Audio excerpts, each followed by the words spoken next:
ماشاءالله بند خوشدلخان خو ډک سوی م دی او ډېر ښه خوند هم کوي. ما د خپله دا رقسم ځګیان ډېر ښه خوند راکوي. په دا کې یو سکون الله ایښی دی. دا نیچرل بیوټي او انسان په کار دی چې د داسې خوند واخلي چې دی دیغ سي کړ سي پریشان وي. دا رقسم ځګیان هسې راشي د هر شی تکلیف پریشاني هر شی د ده څخه وځي. خدای په دې کې یو ډېر غټ دغه ایښی دی. بیا ایکړ راغلی یم. ایکړ ګرځلاو ډېرې ګټې دي په دا کې. اوس د پخوا دور نه شو چې یار چا سره به ناسته ولاړه کوله هغه به د مخلصي څخه ډکه وه. نن سبا چې چا ته دې څه نه وي ویلې وروره بس د ده به 11 بجا وي او که چا ته یو ښه خبر هم کوې په دا کې دی شوی دا کې هم د ده یو مقصد دی.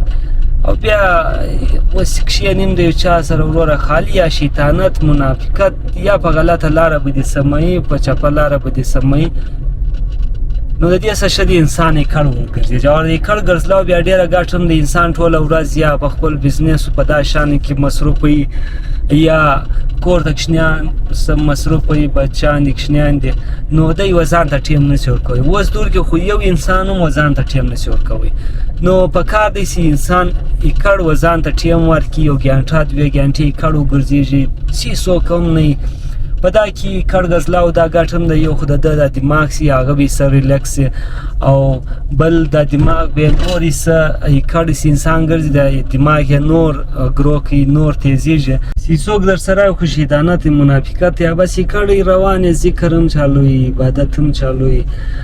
نو په دا باندې انسان له پکار دی چې ایکړ وګرځېږي. بل چې دی ایکړ ګرځلاو کې خامخا په ورځ کې تاسې مسټیک سوی انسان زړه دې ورزهیر کړي یا یو بل یو مسله پیښ سوي بیا چې ایکړ روان یې خامخا په زړه کې درته درېږي چې یاره دا خو نو غلط سین راسه اوس دا خو نو غلط کار وکړي په کار دې زه معافي وغواړم. نو د دا له وجې زه خپله ایکړ ګرځم. ما ته خپله ډېر ښه خوند راکوي دا ایکړ ګرځلاو کې د هغسې خو ایکړ خو یو خدای ښه دی.